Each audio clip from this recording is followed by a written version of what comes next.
Law and welcome everyone, welcome to agri concept. तो आज का ये हमारा जो एक्सटेंशन का है वो दूसरा नंबर का जो सेशन है वो होने वाला है। इससे पहले हमने डेफिनेशन वगैरह, formal informal education, non formal education, इन सब के बारे में जान लिया था। और इस सेशन में अपन बात करने वाले basic concept of extension education.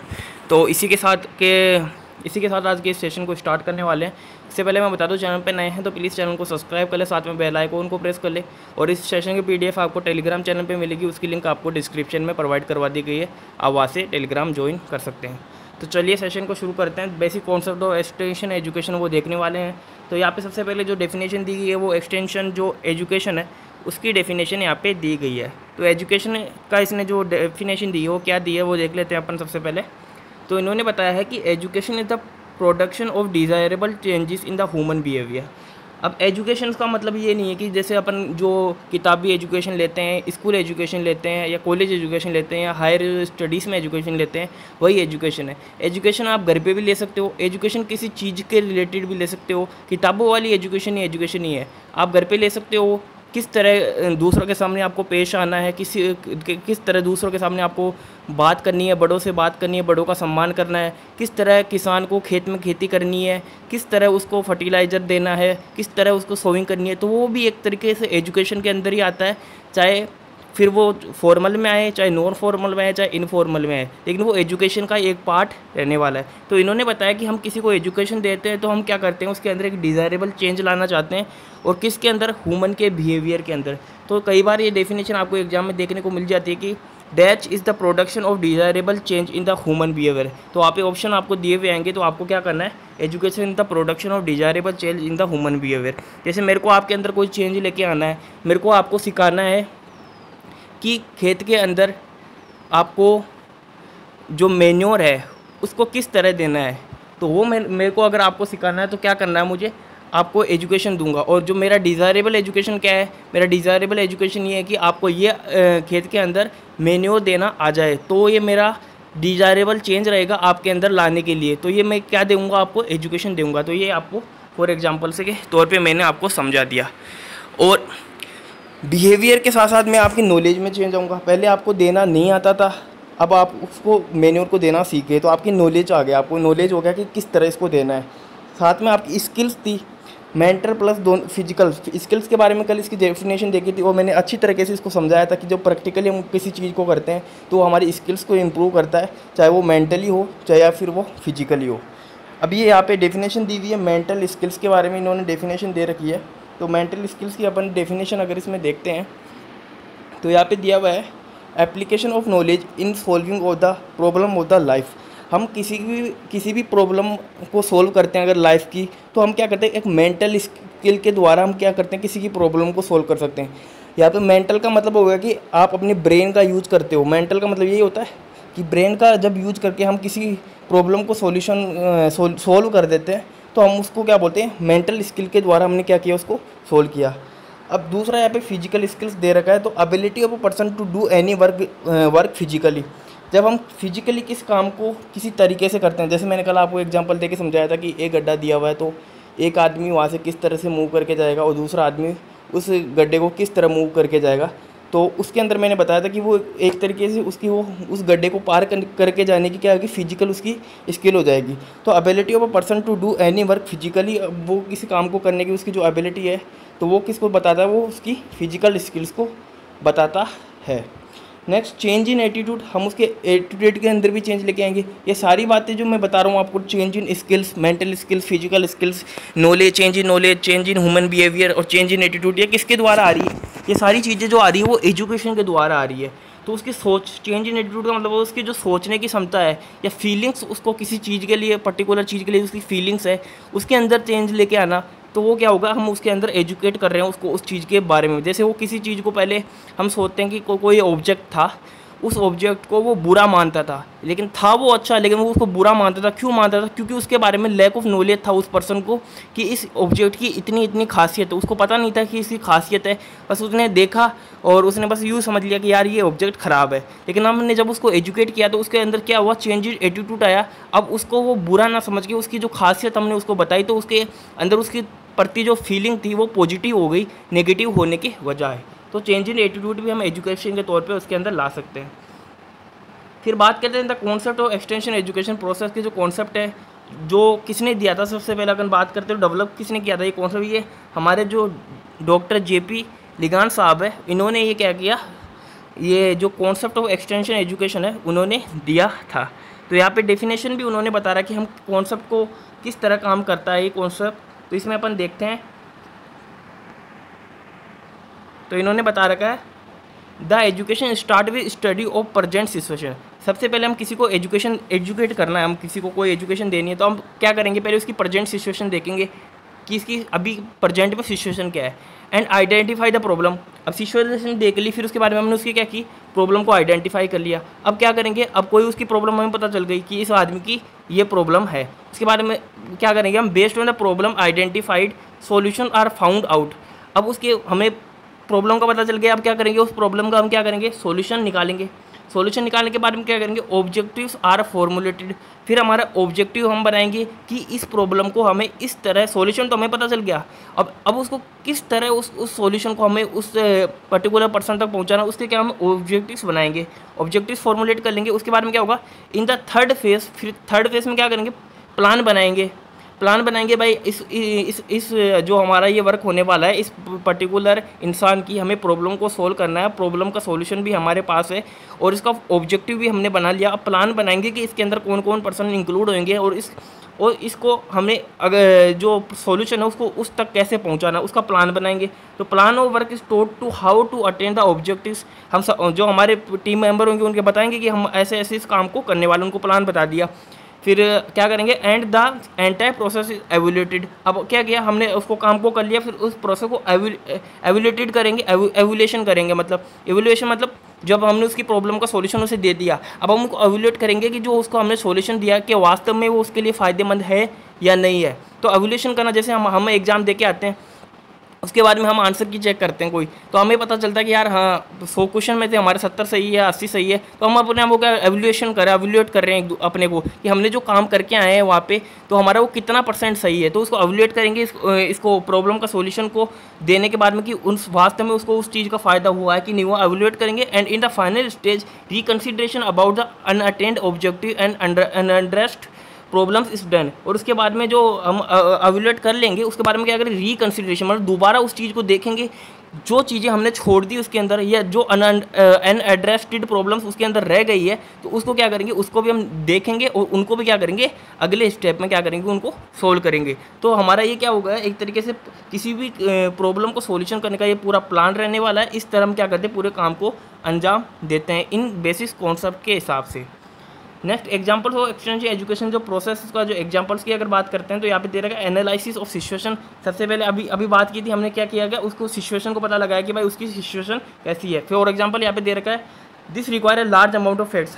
तो हमें किसी भी सिचुएशन का पता लगाने के लिए क्या करना है, फैक्ट्स हमें पता होना चाहिए, वहाँ की चीज़ों के बारे में हमें पता होना चाहिए, वहाँ का एनवायरनमेंट कैसा है उस जगह का, और भी कई सारी चीज़ें, वहाँ के लोगों की जो थिंकिंग है उसके बारे में हमें पता होना चाहिए। तो किसी भी क्या करेंगे, सिचुएशन को हम एनालाइज करने के लिए हमें क्या चाहिए, लार्ज अमाउंट ऑफ फैक्ट्स उसको कलेक्ट करने पड़ेंगे।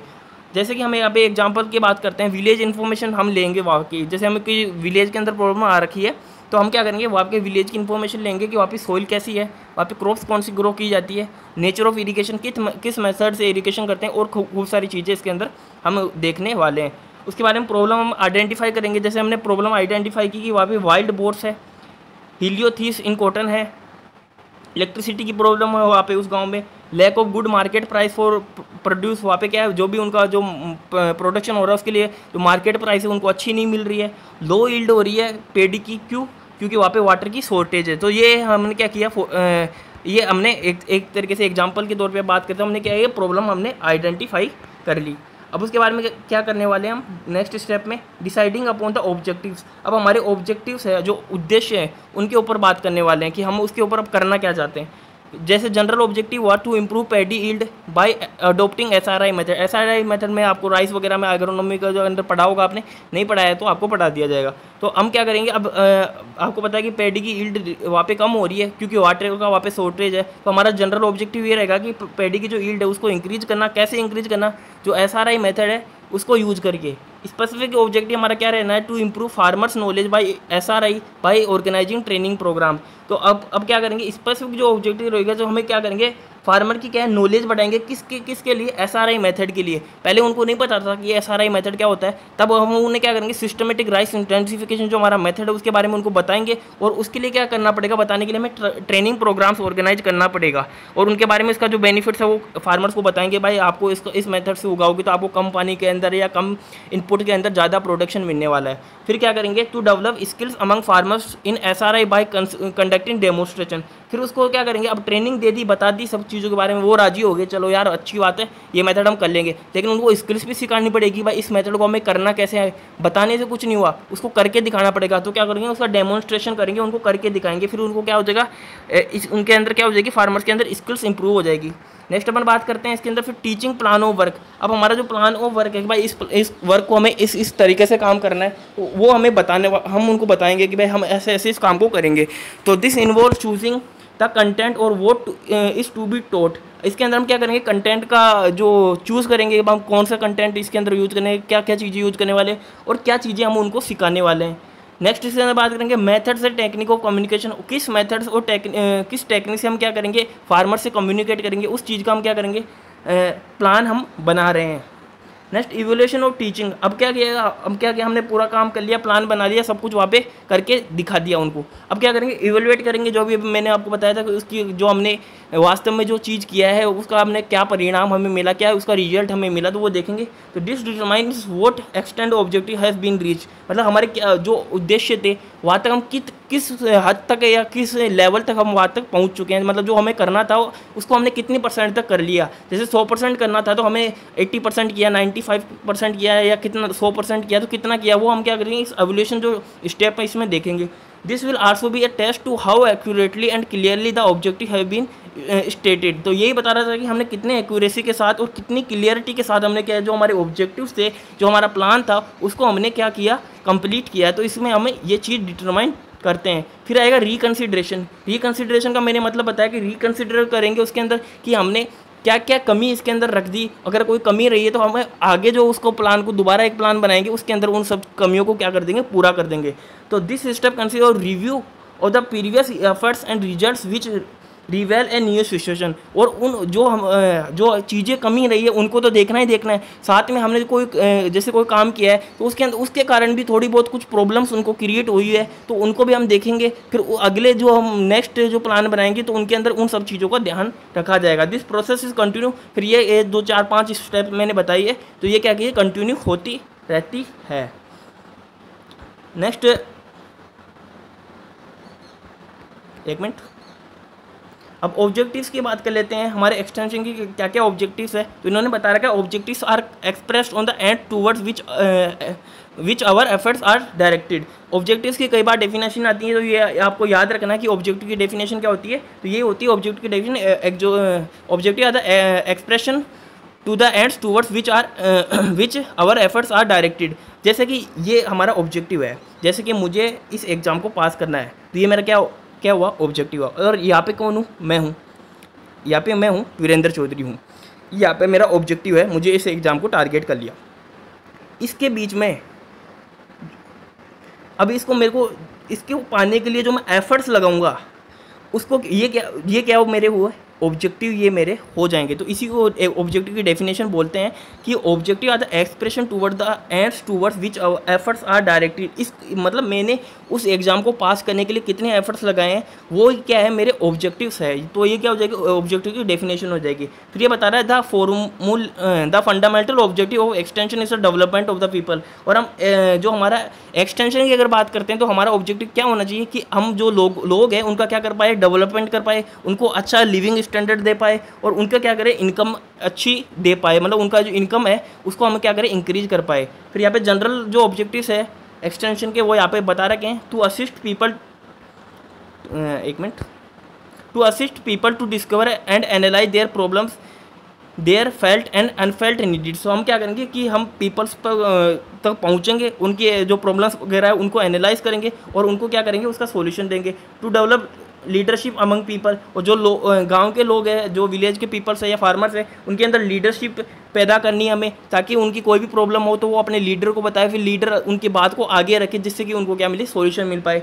टू डिसिमिनेट इन्फॉर्मेशन, उन तक जो भी नई इन्फॉर्मेशन आ रही है, जो भी गवर्नमेंट की स्कीम्स आ रही है, जो भी एक्सटेंशन वर्कर का काम है, वो उनको मतलब इन्फॉर्मेशन उनको देना हमारा ऑब्जेक्टिव होना चाहिए। To keep the research work informed, जैसे कोई रिसर्च किया है हमने, नई वैरायटी डेवलप की है, या कोई डिजीज़ गाँव में फील्ड में आ रखी थी, तो उसका हमने नया जो पेस्टिसाइड वगैरह या इंसेक्टिसाइड जो भी हमने बनाया है या फंगीसाइड बनाया है, तो हम क्या करेंगे, उसको क्या करेंगे, उनको तक इन्फॉर्मेशन देंगे कि भाई ये चीज़ नई डिस्कवर हुई है, तो ये चीज़ रिसर्च वर्क के अंदर जो नई चीज़ निकल के आ रही है उन तक पहुंचाने हमारा काम ऑब्जेक्टिव होना चाहिए। या फिर है ना, the major objective of the extension में आल्सो भी कैटेगराइज एज फॉलो, तो ऑब्जेक्टिव हम उनको इस तरह कैटेगराइज कर सकते हैं, जैसे मटेरियल ऑब्जेक्टिव से उनके अंदर आने वाले इंक्रीज प्रोडक्शन इंक्रीज करना होना चाहिए, इनकम उनकी बढ़ानी। फिर एजुकेशनल की अगर बात करें तो change the outlook of the people और डेवलप द इंडिविजुअल्स, अब जो लोगों का आउटलुक है उसको हमें चेंज करना है, और हर एक इंडिविजुअल का डेवलपमेंट हमें जरूरी है। ऐसे नहीं कि हम ग्रुप का ही डेवलपमेंट करें, इंडिविजुअल का डेवलपमेंट भी हमारी क्या होती है, प्राथमिकता होनी चाहिए। सोशल एंड कल्चरल की अगर बात करें तो डेवलपमेंट ऑफ द कमिटी, किसी पर्टिकुलर कमिटी आएगा, तो कम्युनिटी को हमें डेवलप करना है। कोई वीक कम्युनिटी से, जैसे फार्मर की एक कम्युनिटी अलग है जो वीक है, उनके पास इतने साधन कम है, उनके पास पेस्टिसाइड की कमी है, सीड्स की कमी है, तो वो हमें उनका क्या करना है, सोशल और कल्चरल तरीके से हमें उनका क्या करना है, डेवलपमेंट करना है। तो आई होप आपको ये सारी चीज़ें समझ में आएगी। नेक्स्ट जो हमारा सेशन होने वाला है उसके अंदर अपन देखने वालेंगे प्रिंसिपल्स ऑफ एक्सटेंशन एजुकेशन देखेंगे। तो इसी के साथ इस सेशन को एंड करने वाले हैं। चैनल को सब्सक्राइब नहीं किया तो चैनल को सब्सक्राइब कर ले, साथ में वीडियो को लाइक करें। अगर कोई प्रॉब्लम आती है तो आप पे कमेंट करके बता सकते हो, आपको जरूर सॉल्यूशन मिल जाएगा। और पीडीएफ आपको टेलीग्राम चैनल पे मिल जाएगी, उसकी लिंक डिस्क्रिप्शन में, आप वहाँ से ज्वाइन कर सकते हो।